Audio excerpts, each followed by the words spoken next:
नमस्कार बच्चों, स्वागत है आप सभी का व्याकरण की दुनिया में। चलिए एक बार फिर हम और आप मिलकर व्याकरण की दुनिया की सैर करते हैं।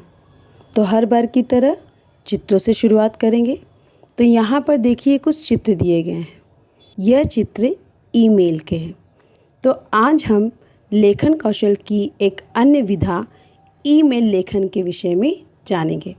तो चलिए सबसे पहले जानेंगे कि ईमेल होता क्या है। ईमेल का पूरा नाम है इलेक्ट्रॉनिक मेल, या इसे आप डिजिटल पत्र भी कह सकते हैं। अब इसके अंतर्गत क्या शामिल है? ईमेल लेखन में इलेक्ट्रॉनिक संचार प्रणाली पर संदेश लिखना, भेजना, संग्रह करना तथा प्राप्त करना आदि शामिल हैं। तो चलिए अब जानते हैं कि एक प्रभावी ईमेल लेखन कैसे किया जाए। एक प्रभावी या प्रभावपूर्ण ईमेल लेखन के लिए किन किन बातों का होना आवश्यक है? तो सबसे पहले अपने संदेश की योजना बनाएं। दूसरा, पाठकों का ध्यान खींचने के लिए विषय पंक्ति का उपयोग करें। तीसरा, अपना संदेश छोटा और स्पष्ट रखें। चौथा, अपने उत्तरदायित्व को समझें और अपने संदेश भेजने से पहले उसे ठीक से पढ़ें।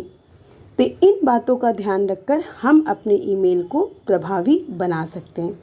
अब हम जानेंगे कि ईमेल लेखन के लाभ क्या हैं।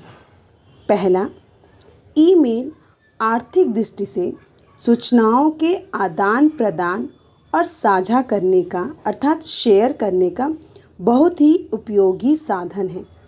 ईमेल लगभग उसी समय पहुंचा दी जाती है जब उसे भेजा जाता है। तीसरा, इलेक्ट्रॉनिक रूप में होने के कारण ईमेल भेजने और प्राप्त करने में किसी भी प्रकार का कोई भी कागज नष्ट नहीं होता है। चौथा, ईमेल भेजना और प्राप्त करना दोनों सरल हैं। पांचवा, आप अपने कंप्यूटर में ईमेल का स्थायी रिकॉर्ड भी रख सकते हैं। तो ये थे ईमेल लेखन के लाभ। अब हम जानेंगे कि ईमेल के कितने प्रकार होते हैं। ईमेल के मुख्य रूप से दो प्रकार हैं। पहला, औपचारिक ईमेल, जो कि कार्यालय से संबंधित होता है, स्कूल, कार्यालय, महाविद्यालय आदि से। और अनौपचारिक ईमेल, जो कि अपने परिवार, रिश्तेदार, दोस्त, सगे संबंधियों आदि को लिखा जाता है। चलिए अब जानते हैं कि ईमेल लेखन का प्रारूप क्या है, अर्थात एक ईमेल लेखन लिखने के लिए किन किन बिंदुओं का होना आवश्यक है। तो यहाँ पर देखिए आपको फॉर्मेट दिखाया गया है। तो सबसे पहले फ्रॉम, जिसे हिंदी में प्रेषक कहा जाता है, अर्थात भेजने वाले का ईमेल पता। उसके बाद टू, अर्थात प्रेषिती, रिसीवर अर्थात प्राप्तकर्ता का ईमेल पता। तीसरा है सीसी, अर्थात कार्बन कॉपी। इसका प्रयोग तब किया जाता है जब आप एक ही ईमेल को कई लोगों को एक साथ भेजते हैं। बीसीसी, अर्थात ब्लाइंड कार्बन कॉपी। इसका प्रयोग तब किया जाता है जब आप एक ईमेल 5 लोगों या 10 लोगों को भेज रहे हैं, लेकिन आप चाहते हैं कि उसमें से कुछ लोगों को इस बात का पता न रहे कि आपने समान ईमेल किस किस को भेजा, तब ब्लाइंड कार्बन कॉपी का उपयोग किया जाता है। इसके बाद विषय, आप कुछ ही शब्दों में 5 से 7 या 8 शब्दों में अपने विषय लिखेंगे। उसके बाद अभिवादन, अगर औपचारिक है तो महोदय, माननीय, और यदि अनौपचारिक है तो प्रिय, प्यारे आदि शब्दों का प्रयोग करते हैं। उसके बाद मुख्य विषय वस्तु, आप ईमेल क्यों लिख रहे हैं या किस बारे में लिख रहे हैं या किससे संबंधित है। उसके बाद समापन, अपने ईमेल को समाप्त करने के लिए कथन का प्रयोग करना। उसके बाद है अटैचमेंट ज्वाइन, अर्थात आवश्यकता अनुसार यदि आपको कोई PDF, इमेज या फ़ोटो जैसी फाइल अटैच करना हो तो करें।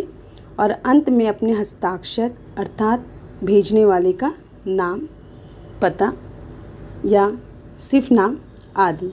तो ये था ईमेल का प्रारूप। अब हम कुछ उदाहरण जानेंगे कि ईमेल लिखा कैसे जाता। तो यहाँ पर देखिए एक औपचारिक ईमेल का उदाहरण है।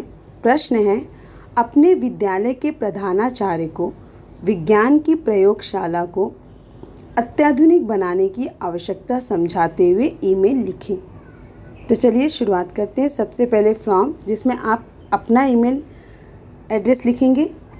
उसके बाद टू, आप अपने स्कूल का प्रिंसिपल को लिख रहे हैं तो उनकी आईडी।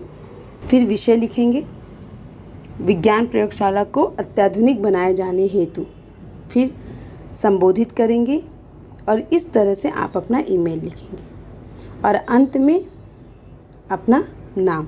यदि आप अपने ईमेल लेखन को बॉक्स बनाकर लिखते हैं तो ये और प्रभावी होता है।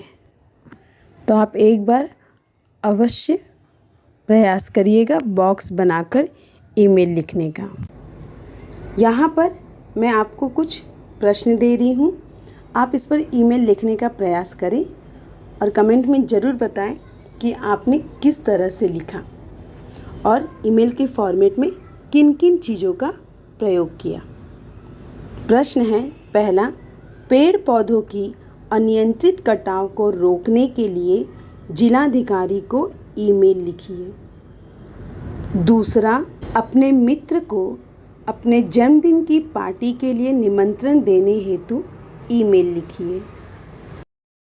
उम्मीद है बच्चों, ईमेल लेखन पर बताई गई जानकारी आपके काम आएगी। तो आप इस जानकारी का उपयोग अवश्य करें और दिए गए प्रश्नों पर ईमेल लिखकर मुझे ज़रूर बताएं। तो ये जानकारी यदि आपको अच्छी लगी हो तो अपने अन्य दोस्तों के साथ अवश्य शेयर करें। ईमेल लेखन के विषय में बताई गई जानकारी को लाइक करें तथा व्याकरण की दुनिया की सैर करने के लिए चैनल को सब्सक्राइब करें।